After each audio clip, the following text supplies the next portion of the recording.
मुफ्ती साहब मैं अपनी जिंदगी से तंग हूँ, कारोबार में लॉस हो गया है जिसकी वजह से कारोबार खत्म है और मुझ पर 20 लाख रुपए का कर्ज है।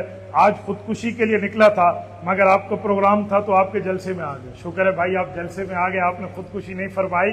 देखिए नबी पाक सल्लल्लाहु अलैहि वसल्लम ने लफ्ज बताए हैं, बंदा वो दुआ मांगे अल्लाह ताला से, वजीफा पढ़ ले तो इंसान का कर्जा उतर जाता है। जितना कर्जा आप पे था ना इतना कर्जा मुझ पे भी था, मैंने भी ये वजीफा पढ़ा, अल्लाह ताला ने उस कर्जे को उतार दिया है। आप पढ़िए हर नमाज के बाद, अल्लाहुम्मा मक्फिनी बिहलालिका अन हरामिक व अगनिनी बिफज़लिका अम्मन सिवाक। ये वो वजीफा है जिस वजीफे को रिसालत इमाम ने अपनी जबान से जिक्र फरमाया।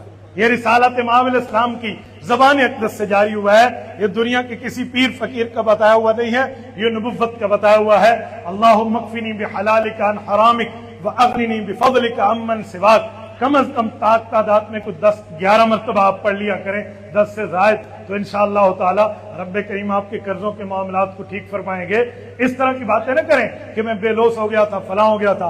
अभी मुफ्ती हसन साहब से आपने बात सुनी तो है कि मुसलमान पे तकलीफ आए तो ये किसकी मिठाई है? करेले की मिठाई। भूल गए अभी से यार?